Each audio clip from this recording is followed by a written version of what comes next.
Nézzük, hogy milyen belül. Wow, wow. Mint vajakésbe.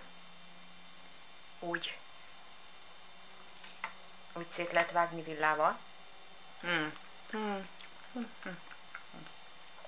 Ez nekem mindig perfektül sikerül. Soha nem rontom el.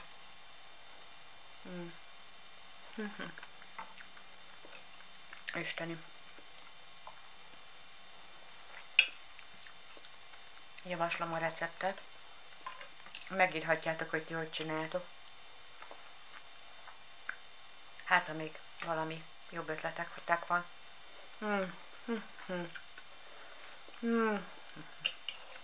Isteni. Nagyon jó.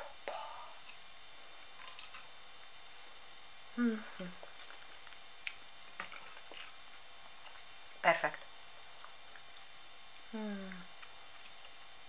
Ezt mind betúrom. Köszönöm a figyelmeteket. Szép napot. Jó egészséget, vigyázz magadra.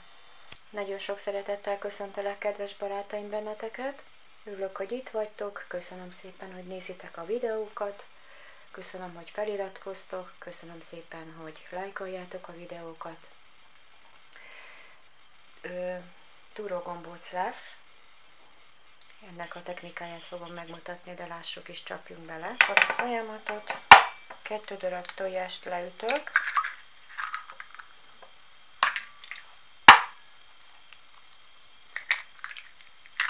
Így.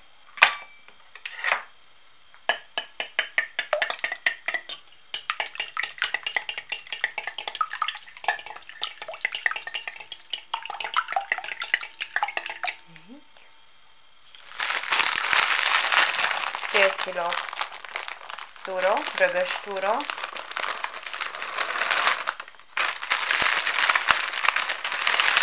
Szeretem, hogyha nem ez a krémszerű a túró, hanem ilyen kicsit ilyen valóban rögös a neve.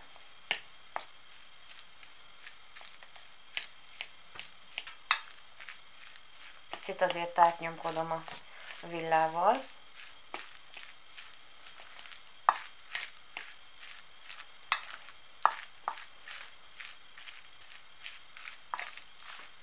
Én a túrógombócot úgy szoktam csinálni, hogy sósan, de nem extrém sósan, csak egy picit, mert van, aki édesen szereti, van, aki sósan szereti, és nem kell kettőfélét csinálnom, hanem ugyanúgy a sósból tudunk porcukorral édeset csinálni.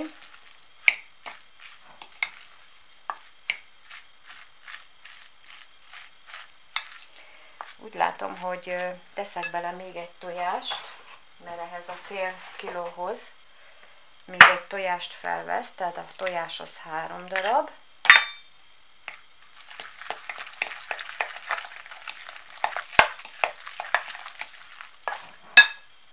Menet közben gondoltam ki, hogy teszek bele kaprot, szárított kaprot. A kapor nagyon jól stimmel édesen is és sósan is.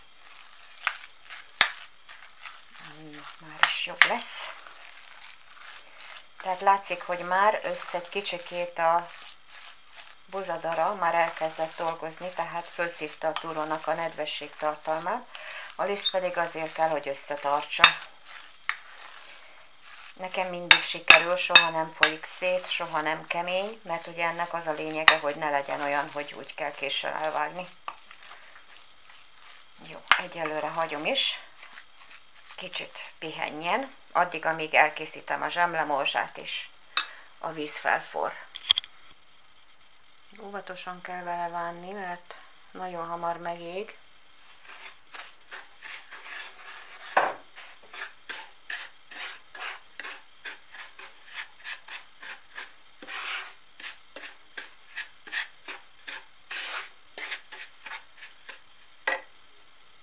Pici pillanatkép, még nem teljesen forrósodott fel, de állandóan kell kevergetni, mert egyébként meg megég.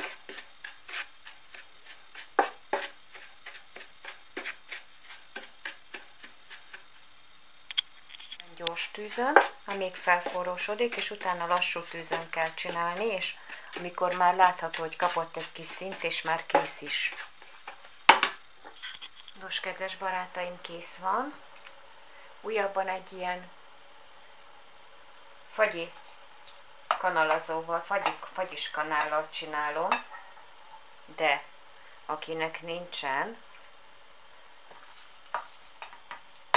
az tud így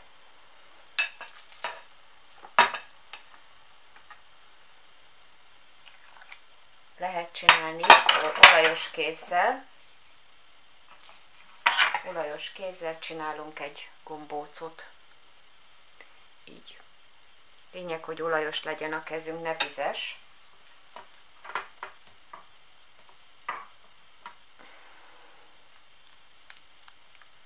Így.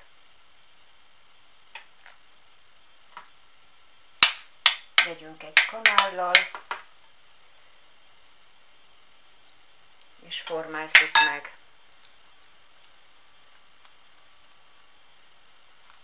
Most viszont le kell mosnom a kezem gyorsan.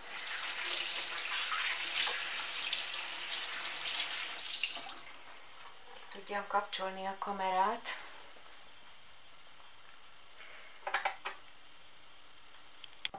Pár pillanatra letakarhatjuk, amíg teljesen felforr, de nagyon mellette kell állni, nehogy itt hagyd, mert ki fog futni.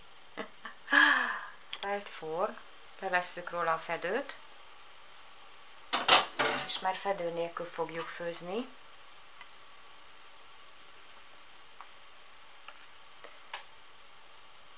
Így. Picit megmozgatjuk, de nagyon óvatosan, úgy. És visszaveszünk a hőfokból, hogy ne lobogjon, ne úgy főjön, hogy szétfőjön.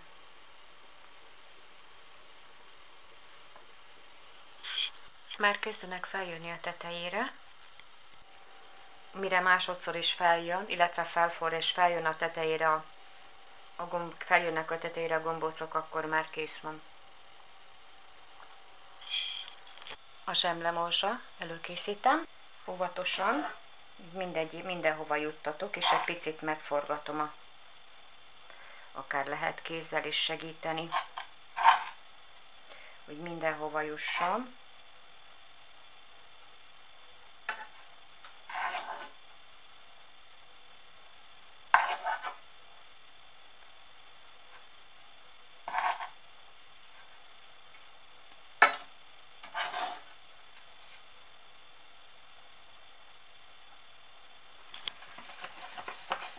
Így tulajdonképpen is akkor jöhet a tálalás. Készítettem egy kis zsemlemorzsa ágyat ennek a gombócnak, és akkor ide kihelyezem őket szépen. 4 darabot teszek. 4 darabra vagyok hitelesítve. Így.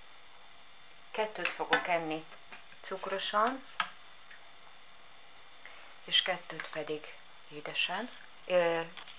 Sós lényege a tejföl a tetejére.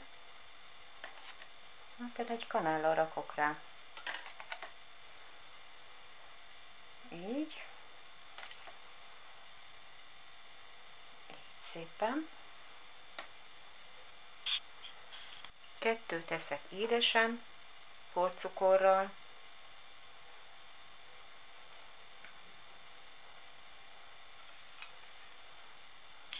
2 pedig sósan, snittlauval.